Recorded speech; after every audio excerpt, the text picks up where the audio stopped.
அனைவருக்கும் வணக்கம். நான் உங்கள் நெடுமாறன் ராஜாங்கம். இன்னைக்கு நம்ம எந்த படத்தை பற்றி பார்க்க போகிறோம் அப்படின்னு சொல்லிட்டு பார்த்தீங்கன்னா, வெப்பன் படத்தை வந்து டைரக்ட் பண்ணியிருக்காரு குகன் சேனையப்பன். வெப்பன் படத்தோடைய முக்கியமான ஸ்டார் கேஸ்டிங்காக வந்து நம்ம சத்யராஜ், வசந்த் ரவி, அப்புறமா யாஷிகா ஆனந்த், தானியா ஹோப், மைன் கோபி மற்றும் பலர் வந்து நடிச்சிருக்காங்க.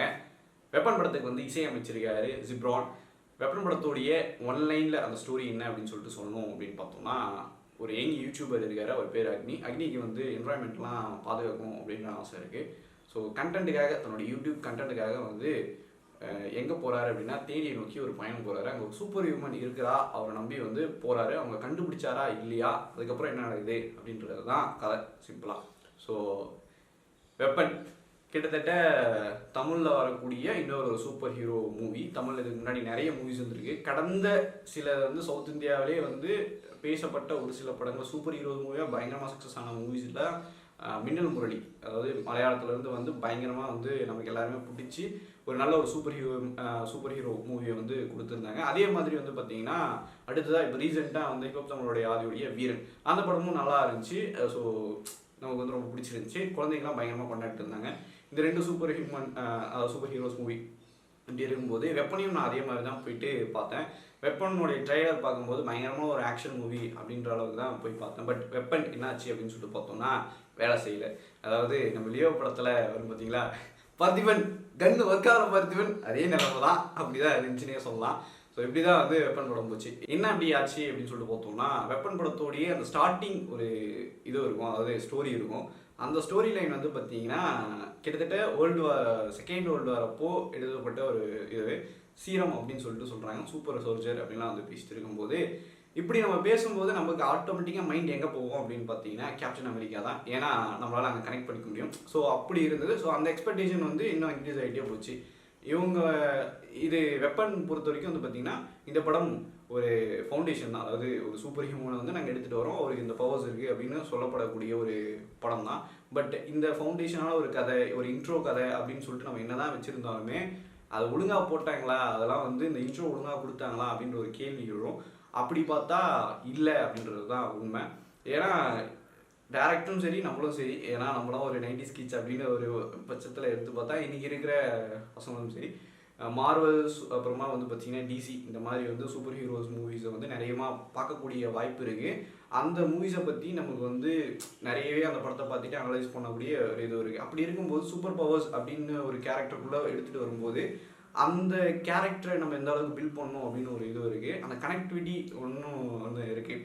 ஸோ இது எல்லாமே வந்து வெப்பன் படத்தில் வந்து மிஸ் ஆகிருக்கு அப்படின்னு சொல்லிட்டு தான் சொல்லலாம். ஏன் அப்படின்னு சொல்லிட்டு பார்த்தீங்கன்னா, ஒரு சூப்பர் ஹியூமன் இருக்காரு, அந்த சூப்பர் ஹீரோ வந்து இருக்காரு. அந்த சூப்பர் ஹீரோவுக்கு வந்து அதிகமான பவர் இருக்குது. வில்லன்ஸை காமிக்கும் போது அவங்களுக்கு வந்து அதோட ஒரு அதிகமான பவர் இருக்கணும். இல்லை அந்த மாதிரி ஒரு கிரிப்பான ஒரு வில்லன்ஸ் வந்து நம்ம வந்து காமிச்சிருக்கணும். அது எதுவுமே கிடையாது. இன்னொரு மோசமான ஒரு விஷயம் என்ன அப்படின்னு சொல்லிட்டு பார்த்தீங்கன்னா, ஃப்ளாஷ்பேக் ஸ்டோரி ஆகட்டும், இல்லை சம்திங் ஒரு கதையோடைய ரொம்ப இம்பார்ட்டண்டான ஒரு ஸ்டோரி ஆகட்டும், கிட்டத்தட்ட ஏஐ இமேஜில் வந்து இது பண்ணி கொஞ்சம் எடிட் பண்ணி அப்படியே வந்து ஒரு பாசிங் போகுது. அது சீரியஸாக வந்து ஒன்றுமே என்னால் சொல்ல முடியல. அங்கங்கே வந்து நம்ம சிஎஸ்கே கோச்சு ஃபெமிலின் வந்துட்டு போகிறாரா, இல்லை வந்து வேறு யாராவது வராங்களா அப்படின்ற அளவுக்கு வந்து இருந்துச்சு. ஸோ இப்படி தான் போயிட்டு இருந்துச்சு. அந்த சில இதுதான். சத்யராஜ் ஃபேஸையை கூட நீங்கள் வந்து இன்னும் கொஞ்சம் நல்லா பண்ணியிருந்தா அவர் ஃபேஸே கம்பீரமாக இருந்திருக்கும். பட் அதையுமே நீங்கள் வந்து ஏஐயில் கொஞ்சம் பண்ணல அப்படின்ற அளவுக்கு தான் இதுவாக இருந்துச்சு. இதில் இன்னும் கொடுமை என்ன அப்படின்னு சொல்லிட்டு பார்த்தீங்கன்னா, க்ரீன் மேட்டில் தான் நிறைய இடங்கள் எடுத்துருக்காங்க. அது எரேஸ் பண்ணும்போது இன்னும் கொஞ்சம் அந்த விஎஃப்எக்ஸ் எல்லாம் வந்து கொடுக்கும்போது அதெல்லாம் இது பண்ணிடலாம். ஒரு கட்டத்தில் வந்து எரேஸ் பண்ணது கூட ஒழுங்காக தெரியல. எப்பா என்னப்பா எடிட் பண்ணியிருக்கீங்க, நல்லா இல்லையப்பா அப்படின்ற அளவுக்கு தான் போயிட்டு இருந்துச்சு. நானாவது பரவாயில்ல, படத்தோட நேரம் வந்து பார்த்துட்டேன். எனக்கு பின்னாடி உட்காந்துட்டு இருக்கிற அண்ணன் தூங்கிட்டாரு, அந்தளவுக்கு தான் இருந்துச்சு. சரி ஓகே, இவ்வளோ நம்ம வந்து டேமேஜ் பண்ண வேணாம். பட் அந்த படம் கொடுத்த இம்பேக்ட் அப்படி இருக்கீங்க அப்படின்ற அளவுக்கு தான் இருந்துச்சு. ஸோ வெப்பன் படத்தை நம்ம அப்படியே எடுத்துக்கிட்டாலுமே நிறைய, அதாவது நம்ம மார்வல் டிசியில் பார்த்த நிறைய சீன்ஸு, நிறைய சூப்பர் ஹீரோஸ், அந்த பவர்ஸு, இப்படி எல்லாத்தையுமே வந்து கொடுத்துருக்காங்க. எப்படி சொல்ல போனால், ஒரு கான்வர்சேஷன் மாதிரி தான் வந்து ஸ்டார்ட் ஆகும். அந்த கான்வர்சேஷன் எங்கே போகுது, நம்ம மைண்ட் எங்கே போகுது அப்படின்னு சொல்லிட்டு பார்த்தீங்கன்னா, டிசிக்கு கிறிஸ்டோபர் நோலன் எடுத்த பேட்மேன், அதாவது பேட்மேனும் ஜோக்கர் வந்து பேசுகிற இடம், அப்படி ஒரு ஹைப்பை க்ரியேட் பண்ணுற மாதிரி அப்படியே அந்த சீன்ஸ் வந்து மூவ் ஆகும்போது ஆட்டோமேட்டிக்காக நமக்கு வந்து போயிடுச்சு. இன்னொரு பக்கம் வந்து பார்த்தீங்கன்னா, அவங்களுடைய பவர்ஸ். ஸோ இந்த பவர்ஸ் வந்து பார்த்தீங்கன்னா, நம்ம எக்ஸ்மேனில் வந்து எரிக் வந்து வருவார். அவருடைய பவர் மாதிரியே இருந்துச்சு. என்னடா இது எப்படா கண்ட்ரோல் பண்ணுறீங்க அப்படின்ற அளவு தான் இருந்துச்சு. ஸோ இப்படி சுற்றி சுற்றி வந்து நிறைய மார்வல்ஸ் மூவியும் நிறைய டிசி மூவிஸும் பார்த்துட்டு தமிழ் சினிமாவுக்கு இந்த மாதிரி நாங்கள் உங்களுக்கு கொடுக்க போகிறோம் அப்படின்னு சொல்லிட்டு நினைக்கிறது வந்து தப்பே கிடையாது. பட் அந்த கேரக்டரை எந்த அளவுக்கு பில்ட் பண்ணி அந்த ஒரு இன்ட்ரோ கொடுக்குறோன்னா எந்த அளவுக்கு ஸ்ட்ராங்காக கொடுக்கும்போது அது பயங்கரமாக வந்து ஒர்க் அவுட் ஆகும் அப்படின்னு நான் நம்புகிறேன். பட் இதெல்லாம் பண்ணியிருக்காங்களா அப்படின்னு கேட்டால் நோ. ஸோ என்னை பொறுத்த வரைக்கும் வந்து வெப்பனை இன்னும் பெட்டராக பண்ணியிருக்கலாம். வெப்பன் வேலை செய்யலை அப்படின்றது தான் ஒரே வார்த்தை வந்து சொல்லி ஆகணும்.